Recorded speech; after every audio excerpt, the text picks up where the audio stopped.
안녕하세요. 김나은 세무사. 안정훈 세무사입니다. 오늘은 직원분을 고용했을 때 신고를 어떻게 하면 좋을지에 대해서 알아볼 건데요. 사장님들과 상담을 하다 보면 사장님들이 직원 신고 유형과 이걸 어떻게 신고해야 될지에서 잘 모르는 경우가 많습니다. 혹시 안정훈 세무사님도 느껴보셨나요? 네, 저도 이제 많은 대표님들과 상담을 하면서 이 부분에 대해서는 상세하게 이제 설명을 드리는 편인데요.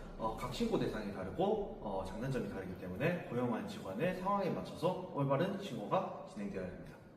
네, 그럼 신고 대상에 대해서 알아볼까요? 신고 방식은 어떻게 나눠지나요?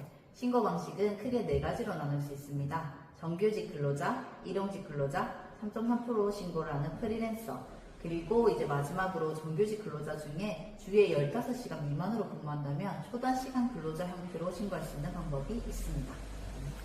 먼저 정규직 근로자의 장점, 단점부터 설명해 주시겠어요? 네, 정규직 근로자는 일반적으로 알고 계신 4대 보험 근로자라고 생각하시면 됩니다. 정규직 근로자의 장점이라고 하면은 두루누리 지원금 같은 혜택을 받을 수가 있고요. 단점이라고 한다면은 4대 보험이 이제 비용 부담이 많이 나간다는 것입니다. 맞습니다. 저희 사장님 중에도 직원을 고용하고 계시지 않다가 이제 직원을 고용하게 되는데 그분 월급이 200만 원이었어요. 거기에 대해서 부과되는 4대 보험이 월에 75만 원입니다. 요걸 처음 받고 사장님이 되게 당황을 하셔서 저한테 연락을 오셨는데요. 제가 상담을 하면서 이게 다 설명을 해드리는데 그때 기억을 못 하셨나 봐요. 서로 이제 조금 당황했던 그런 기억이 있습니다. 네, 제 주변 세무사님들도 첫 직원을 뽑을 때 제일 많이 하는 말인 것 같습니다. 그래도 이제 다음 직원, 두 번째 직원을 뽑을 때부터는 이제 부용 부담이 덜하기 때문에 그걸로 위안을 삼을 수 있을 것 같아요.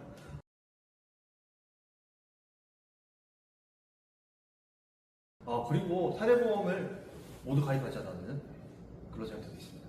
네. 주에 15시간 미만 근로자라면은 이분 같은 경우에는 건강과 연금을 가입하지 않아도 됩니다. 보통 4대 보험 비율 중에 건강과 연금이 크기 때문에 이제 고용과 산재만으로는 4대 보험 비율이 조금 많이 낮고 그러면 이제 비용 부담 없이 이제 세금을 절세할 수 있는 방안이 될 수 있습니다.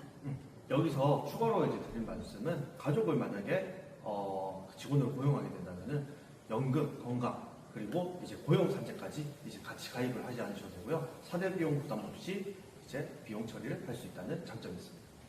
네, 세금 부담이 크신 분들은 가족들 중 누군가를 고용해서 이제 세금을 줄일 수 있을 것 같습니다. 그 다음으로는 일용직 근로자에 대해서 알아보겠습니다. 일용직 근로자의 경우에는 많은 사장님들이 알고 계실 거라고 생각합니다. 일용직 근로자라 하고는 비교적 짧은 근로 형태를 가지는 근로자를 말합니다. 일용직 근로자는 국민연금과 건강보험이 적용되지 않고 고용, 산재만 적용되는 형태로 비교적 적은 지출로 근로자를 고용할 수 있는 장점이 있습니다. 네, 하지만 안정원 세무사님이 말씀하신 장점을 잘 활용하려면 이분을 고용하실 때 기간을 잘 살펴보셔야 합니다. 한 달을 기준으로 60시간 미만 또는 8일 미만으로 근무를 하셔야지 이 혜택을 받아보실 수 있습니다.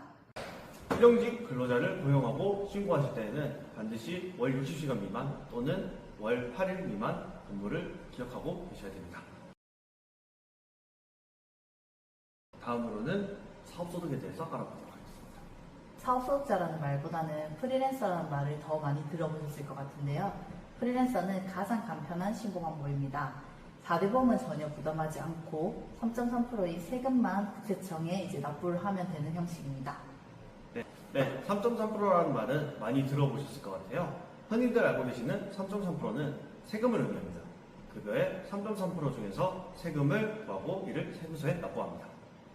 프리랜서에게는 3.3%를 뗀 금액을 지급하고 3.3%는 세무서에 납부하면 사장님이 맡은 업무는 끝이 납니다. 엄청 간단하죠. 머리 아픈 건강보험이니 고용보험이니 이런 것들 생각하지 않고 3.3%만 딱 세금으로 떼서 납부를 하면 의무는 끝납니다. 그렇다면 모든 근로자가 프리랜서로 신고하는 게 좋지 않을까요? 네, 저희도 프리랜서로 신고하는 게 간단하고 좋습니다. 하지만 프리랜서라 하면 특정 기업에 소속되어 있지 않는 개인 사업자를 의미합니다. 그렇기 때문에 지속적으로 고용되어 있는 사람을 프리랜서로 신고하는 것은 법에 맞는 신고 방법은 아닙니다.